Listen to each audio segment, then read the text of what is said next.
everyone. It's a pleasure to be here in Vienna, invited by Alexandru and surrendered by my colleagues from the stakeholders group, from the supervisory community, for Insurance Europe, for the Commission, to share experience and to learn also about the experience of other countries. What I'm trying to tell you is to give you some remarks about the Spanish experience in the question related with the relationship between insurers and consumers. There were a lot of things to say. Now there are less after the speech of Gabriela and Paulina. But I will try to give an update about our experience. In my view, there are two main factors that identify the relationship between insurers and consumers. The first one is that insurance activity generates such a big amount of of claims, that is almost impossible don't have a big amount, a significant amount of complaints. We say in Spain that sometimes the trees do not let you see the forest. And sometimes it happens when we are talking and we are analyzing insurance complaints potential to conflict.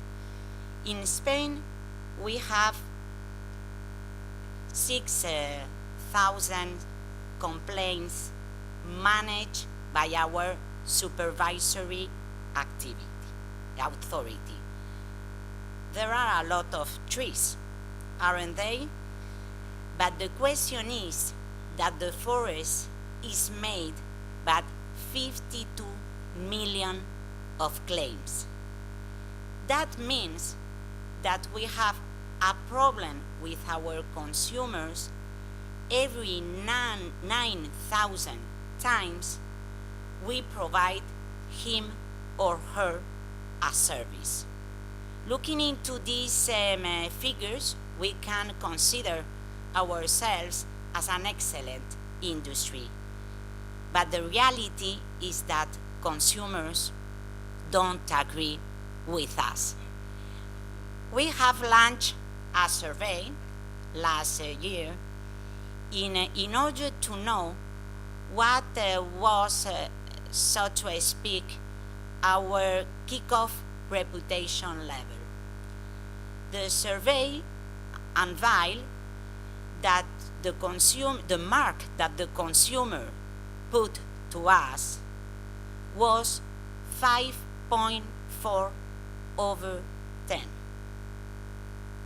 In other words, we barely pass the grade. The other factor is that a consumer-insurers relationship is a field where overlapping regulation is extremely easy. Disclosure informations come from every corner of the financial and insurance regulation. They are disclosure obligations that come from pure insurance contract regulation, but also from taxation regulation, data protection, solvency, distribution, distance selling, financial education. Each regulator establishes a disclosure information, and finally the consumer is literally bombarded with a lot and different pieces of information, and no one can blame him or her for not reading it. And unfortunately, no one has made the exercise to analyze the combined effects of all these pieces of information under the consumer's eyes. Everything that I already said led us to analyze what should be done to improve this situation. In our preliminary outcome on the matter, we have decided that we have to work hard on what we call the consumer triangle. Three different strategies that must be developed and deployed in a coordinated manner. The first one is transparency. During the last 10 years, within the Spanish insurance sector, we have defended the idea that the correct way to create some transparency scheme is to work on self-regulation. And after that, if needed, in a regulatory level. This is exactly what we have done for each type of insurance product. During the last decade, we have worked and analyzed the different elements that are necessary for the consumers to have a thorough idea of what they are buying. We are talking about insurance covers, insurance limits, insurance exclusions, price.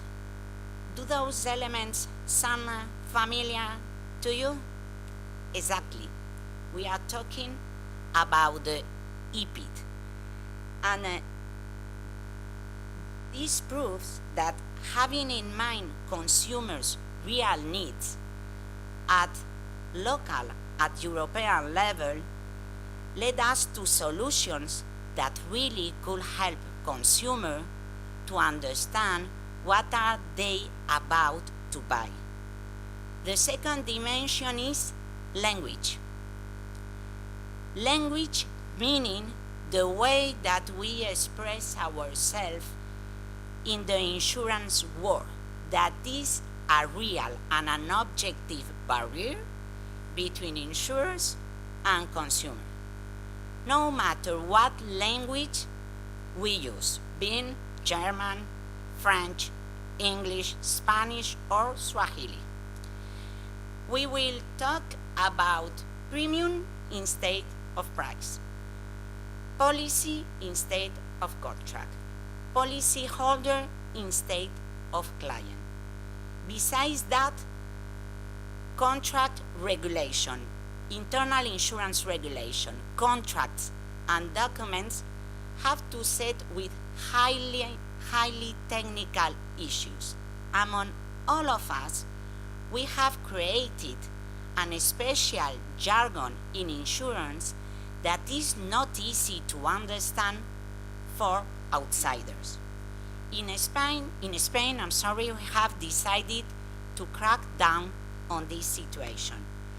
Insurance language can be as simple and understandable, and it's the language that we use in other massively underwriting contracts. This year, we are launching a project in order to share proposals inside and outside the industry. Proposals entrusted to expose those words or terms that create confusion among our consumers. And second, to propose better alternatives for them. Still talking about insurance jargon, I would like to stress that we insurers are famous for loving obscure language, but the truth is that we didn't do this work alone. It was also created by legislation and mainly by our national contract laws. The third and last triangle dimension is financial literacy. The need for it stems from the fact that one can prescribe special pieces of information as KIT, EPIT, But this will not solve the problem if the consumer simply still do not understand. Financial literacy is a problem that we have to tackle by a coalition of financial regulators, supervisors, consumers, undertakings in a joint effort. Spain has set up a national program on financial education in which we participate actively. We are mainly focused in school years. We are somehow investing in our future. These are, as I have said, the three dimensions of a sound consumer-insurer relationship. But we can do more things. The first is that we need to strive for simplicity. Insurers are experiencing an important social demand for solutions, especially in the field of pensions and retirement. Our response must be to develop schemes and products able to be as complicated in the financial and actuarial backyard as simple towards consumers. This is not an easy task, but we are convinced that is the path to follow. The other issue is digitalization. Our consumer is changing.